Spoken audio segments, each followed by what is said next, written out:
Hello, my name is Peter Hawkins. I'm coming to you from Australia.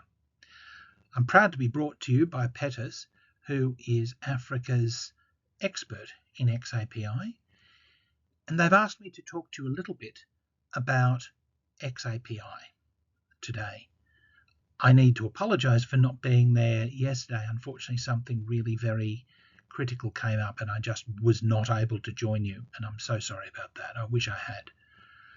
My organisation, GVM, is also specialising in xAPI, and that's why we're very, very proud to be partnered with PTTRS and working with them to deliver xAPI solutions in Africa and surrounds. Today I'm going to talk to you a little bit about what xAPI is and how it came to exist, how it works, some practical examples and some case studies, and how you can get started. To understand a bit about xAPI, it's useful to know its name. It's actually an abbreviation for the Experience API. It's about experiences. It's really important. And if we think about what our daily lives are like at work, they're full of experiences. People here in their workplace doing all sorts of things, delivering classes, reading reports, phoning clients, looking at data. Some of them are doing an exam, others are winning awards. How would you describe those experiences? Usually, we describe them as 3-word sentences: subject, verb, object. Jeremy mentored colleague. Wendy delivered class. Joan phoned clients. Sue designed a presentation. Lim correctly used some data. Subject, verb, object. And that's the key to xAPI. It lets you describe people's experiences as subject, verb, object. You know, if we look at the history of our training standards, the first one actually is 1988 and was called AICC. The only thing it did is it recorded whether or not somebody passed or failed. That's okay. But then in 2001, SCORM came along. Most of you may have heard of SCORM. It's what your LMS probably uses right now. And it lets you know how long people spent or what multiple choice option they chose in a multi-choice exam. So it does still record pass and fail, but it adds a few extra things like time spent and which option somebody chose.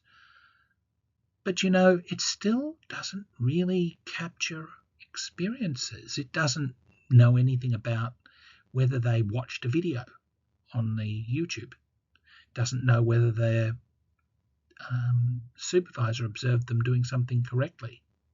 It can't talk to the Internet of Things and ask a truck whether a maintenance engineer fitted a part correctly. Hey, that truck is probably connected to the internet these days. And it can't see whether they're engaged in good dialogue online. It can't look at their mobile apps to see if they're learning in different ways. It can't ask equipment whether somebody did better before training or after training, better than they were before, whether they make fewer mistakes. So it can't even tell you whether the training is working well.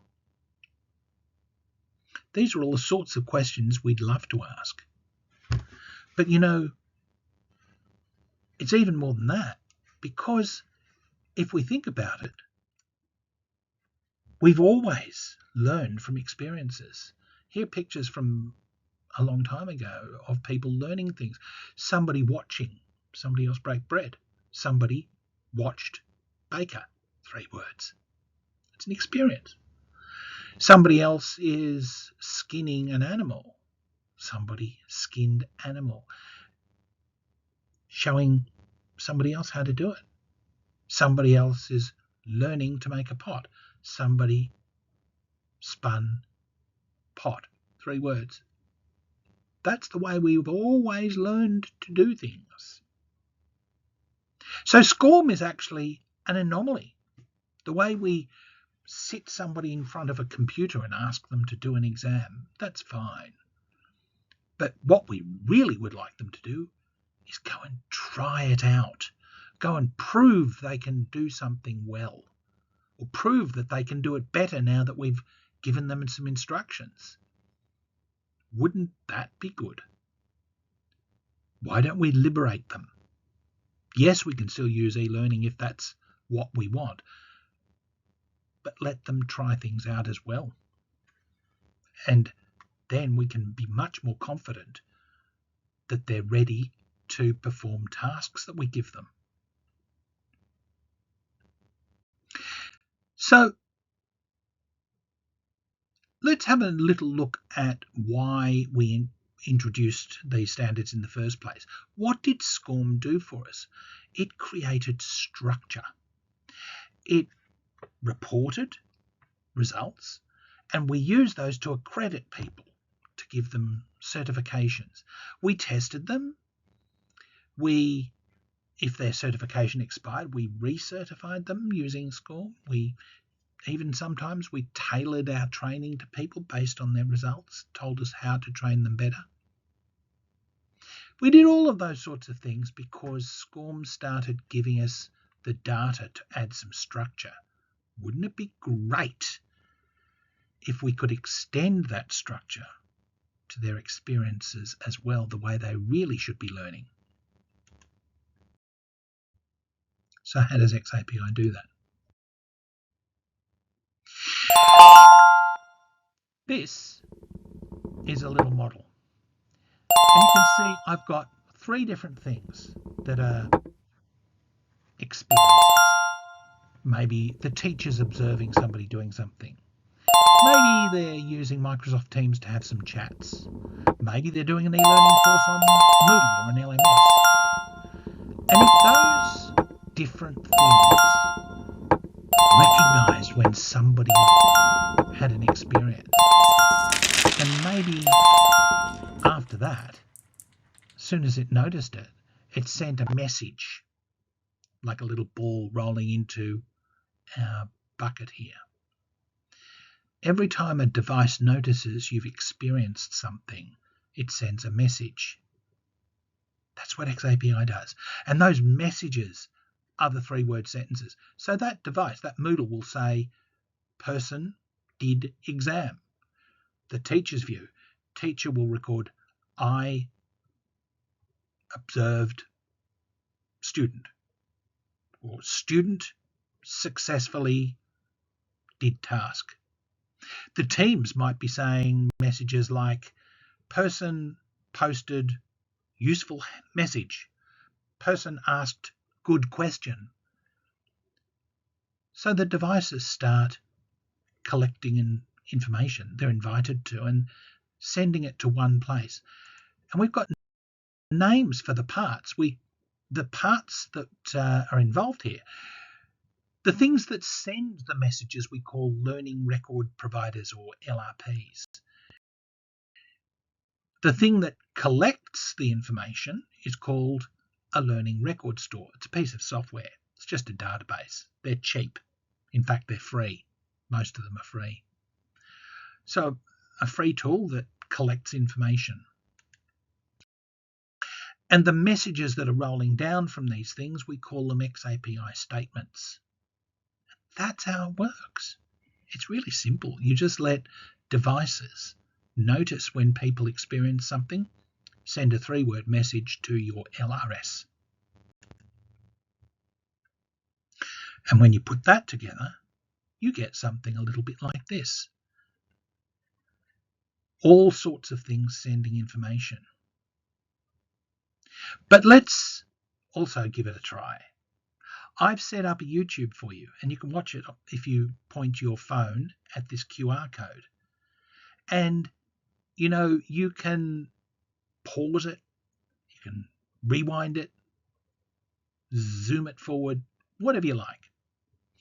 And underneath that video, if you scroll your screen down on your phone a little bit, you'll notice it's picking up what you did. By the way, you're not logging in.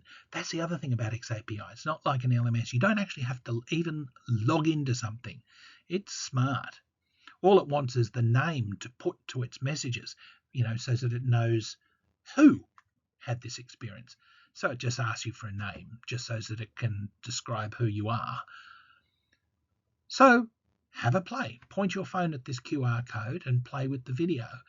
And then have a look down and you will see messages describing what you've done with it. And then if you go further down, you'll see a graph showing what everybody's done with this video. And you can see which bits of the video people tend to watch, which are the bits they skip.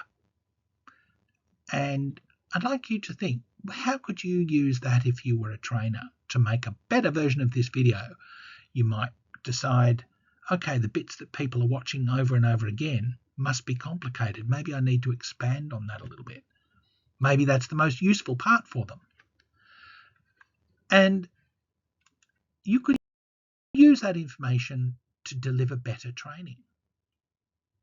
But you could also use it to accredit them. So now they don't have to necessarily do an exam. You can ask the question, hey, did they watch the video? And based on that, yes, okay, they're ready to do this task. So it's broadening the world. It's letting you train people in better ways, the way that really gets them to be efficient and productive, and also letting you find out by looking at the tools that you want them to use whether they are more efficient, whether they're productive enough, whether they're qualified to use it. That will make a difference to your bottom line because your people will be better trained and better skilled if they're able to do things well. And that brings me to the xAPI promise. It promises to be able to do things like 70-20-10. Some of you may have heard of that. The idea is that only 10% of what we learn is informal training. 20% is mentoring and 70% is trying it out. Think about that. SCORM is 10%.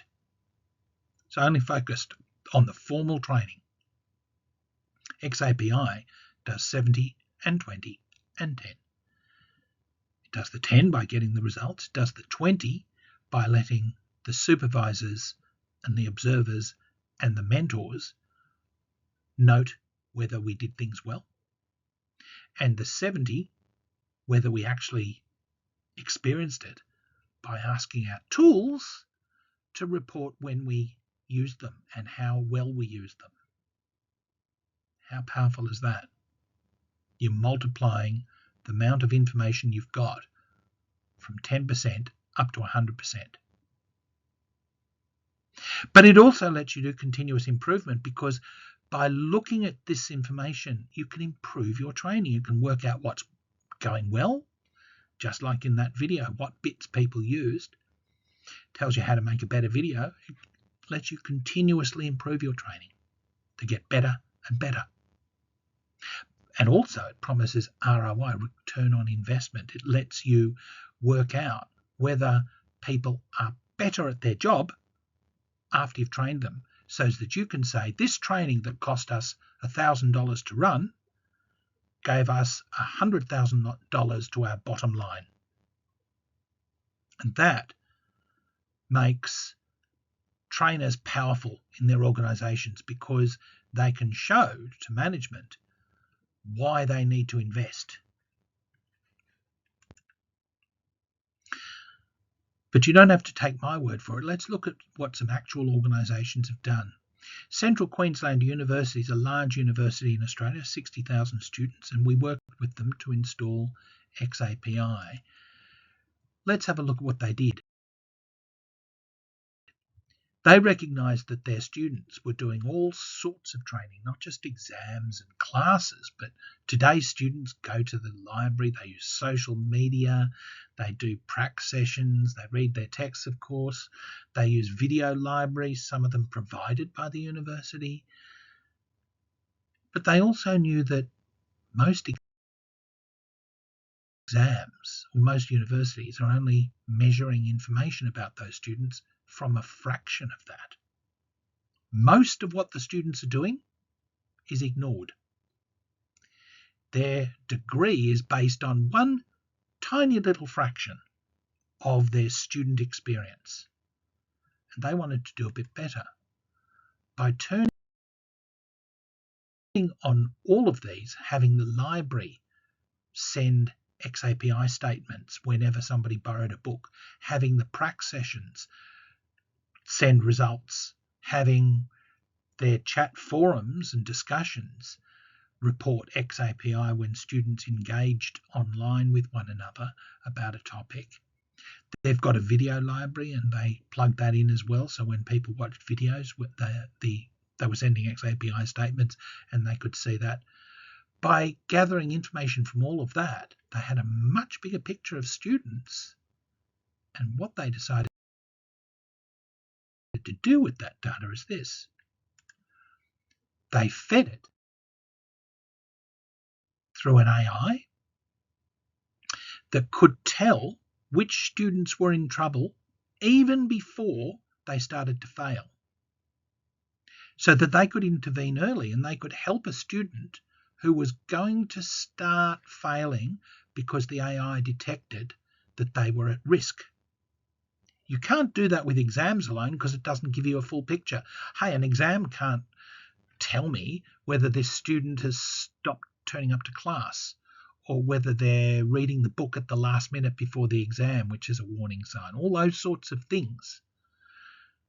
But an AI that's tapping into all of this information from xAPI around the campus can see that and tell them, hey, this student needs some help. Perhaps they're having problems at home, perhaps they're disengaged, perhaps they're not really learning as much as they should. They might fail the exam. This is how you can help them. Very valuable, considering how expensive university is, to stop people from failing before they do. But private organisations like Visa use xAPI a lot as well. They had a mess. They had all these different tools for helping their staff learn. They had Degree, they had shared LinkedIn Learning, they had Cornerstone as an LMS, they had a thing called Mind Mentor, they were subscribed to O'Reilly Books, they used Star 360, which was another system, and SharePoint documents, all sorts of things. And they were spending a lot of money on all those subscriptions, but they could only get results from Cornerstone, the LMS. And they wanted to know, do we still need all of these? Are they all being used? But they didn't know. They couldn't get rid of them. They had to pay for them all the time because in case somebody needed them, and they didn't know. But also, how do we know if somebody's really compliant with the rules that we've set? Because, they might be doing exams okay on Cornerstone, but some people don't use it. Some people use the other ones. And we've got no information to know whether they're learning from them. So how do we know whether they're compliant? So what they did is they told all of those to send xAPI statements. And they could report on any one of these tools. So people could choose whichever one was best for them, or whichever ones are best for them. And Visa can report on it. But it got better. Here's how they saved a lot of money. They started to notice that some of these weren't sending any xAPI statements. Some of them don't seem to get used. xAPI started to tell them which ones were not needed. And every one of these is a useless tool that they can get rid of. So they did. They cancelled these subscriptions and saved a great deal of money. So suddenly xAPI is not costing them money, it's saving them money. And at the same time, they're getting a single reporting platform. They're not the only ones, by the way. We know of another organisation that saved $7 billion simply by getting people to do their task right and asking their tools whether they were doing a better job, because it costs so much when people make mistakes.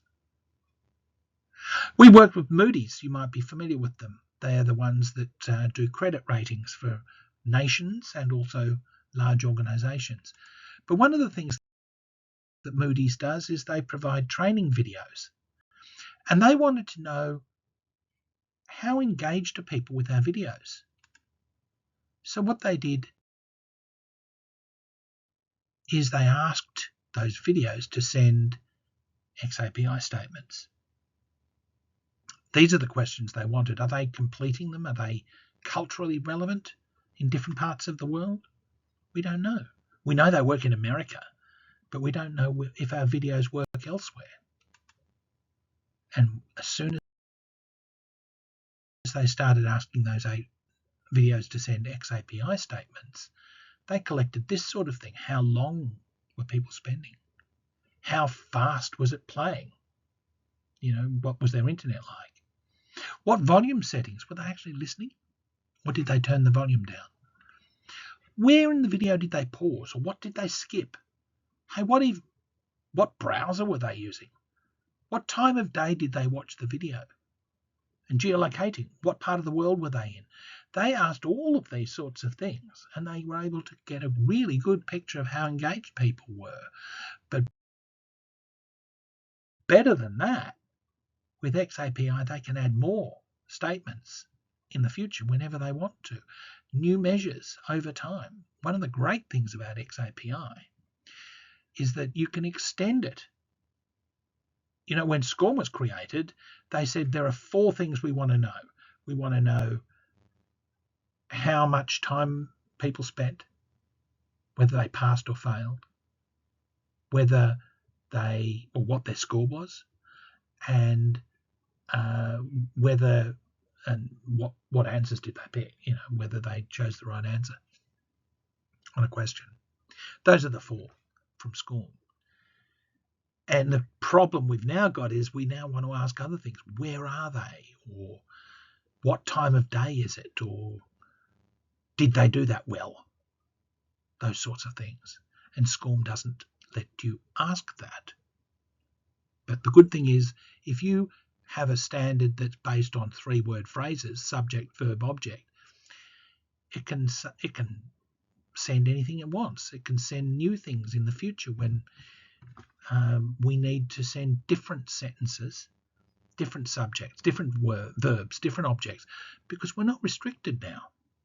It's just all it says is composed subject, verb, object. So suddenly it's very flexible, and it won't be redundant in 10 years. So Moody's are really excited to be able to extend it as they start learning more about videos. They might extend it to ask, hey, what's the measured job performance improvement, for example. So how can you get started? Well, together with PTTRS, we've developed a simple platform, a product that gets you going with xAPI. And it answers the sorts of questions that we see a lot of people want to ask.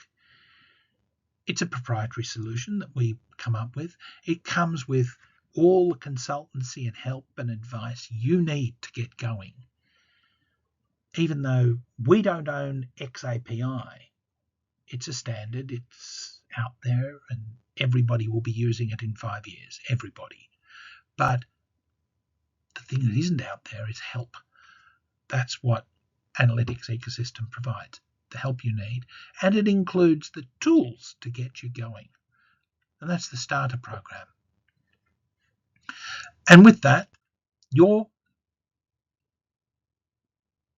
work environment can be turned into a full learning ecosystem where everything's connected, everything's reported, and you know who is really good at their work and exactly how to improve their performance, how to improve your bottom line through better information, better training. Why choose our starter program? Well, you'll get a custom implementation plan built just for your organisation, suited to you. Our experts and PTTRS experts will work together to give you an easy action plan that meets your needs. Not only that, but, as I mentioned, xAPI will be everywhere in 5 years, and LMSs that you've got now will start to be redundant. Some of them are already starting to wind down. So your training that you've got now, you won't be able to run it because SCORM, the standard that your LMS uses, is now retired. It's not supported anymore. And that means that learning management systems won't be able to keep using SCORM for much longer. I'm actually part of the team internationally that is developing the approach that will be adopted by future training platform, future LMSs. And the ones you've got now will be supported for just a couple more years. After that, you probably won't be able to use the sorts of systems you've got now, which is why it's important to future-proof yourself, to be ready for a world where the systems you have assume instead of SCORM that you're using xAPI. So it's future-proofing. You'll get the best out of your training budget. That is, it'll tell you exactly what's working. Analytics ecosystem will tell you that. It'll tell you how to improve it, how to adjust, how to get better performance, where people are making mistakes, what information they need, when they need it. It'll help you automatically deliver messages if you want to people just before they start to do a task. All of that sort of thing, connecting your workplace together, building skills around your entire workplace. More to the point, you'll be working with proven experts, Global Vision and PTTRS together. Some of the leading experts in this technology there in the world. In fact, Global Vision was the founder of the Global xAPI Users Group. We've spent thousands of hours helping organisations just like yours implement this ecosystem and get the most out of it, and we would love to help you. So what do we do in the consulting phase? Well, we audit your organisation. We find out how we can really help. We provide one or two major business needs that really will make a big difference to your bottom line. We look at what measurement points can be introduced so that you know what's going on and you've got really good data, and then a plan to implement that so that you can actually start collecting it. We give you a basic LRS for free, which means that the system you need, you don't have to pay any extra money for. So the basic LRS is included, and that will start collecting this data. Here's some information about xAPI that's helpful to you, I hope, and will get you going.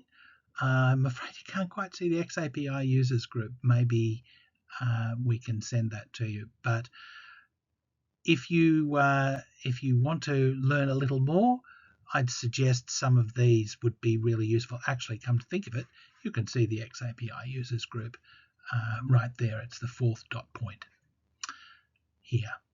So I urge you to take a look and learn a little more, and we've given you access to some brochures here as well that could be helpful. And finally, before I sign off, I'd just like to